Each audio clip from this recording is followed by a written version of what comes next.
Hello, everyone. This is Katie Parker, Regional Director of Performance Improvement at Baptist Memorial Healthcare. And I have a special guest, Brandon Brown, Master Kata Coach and owner of Continuous Coaching Commitment. We will be giving some insight on the what, how, and why of kata obstacles. The first question many of you may have is, what is an obstacle?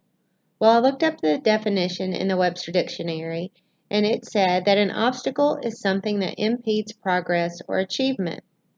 So then I asked Brandon to define what an obstacle means in kata. An obstacle is an impediment to us reaching the target condition or the working pattern that we're desiring. So now I know what an obstacle is, but how do I write one? Well, many times people are vague when they write down an obstacle. They'll say time, or the provider, the doctor, or they'll write communication, and there's more behind it than that. So we have a way I prefer of writing the facts, the data, the negative outcome. And that usually gets people talking and gets them writing more. In fact, sometimes I'll give the coach a pen and say, tell your learner to write more, write and talk, write and talk. Thanks for that tip, Brandon.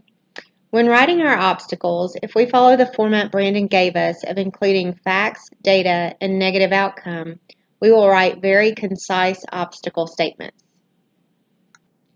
The next logical question for me is, why should I write it that way?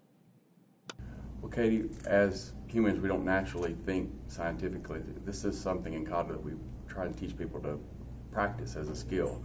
Many times we'll jump over what we know and try to implement a solution or try to come to a solution or brainstorm. We call that jumping over our knowledge threshold.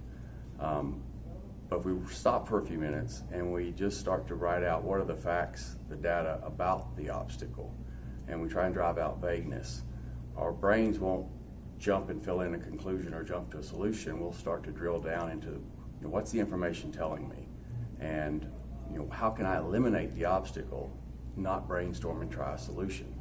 So that's how we coach, and that's how we try to get the learners to develop that skill of obstacle elimination based on facts and data, rather than jumping to a solution and then the next solution and the next solution. Thanks, Brandon, for your insight on the what, how, and why of kata obstacles.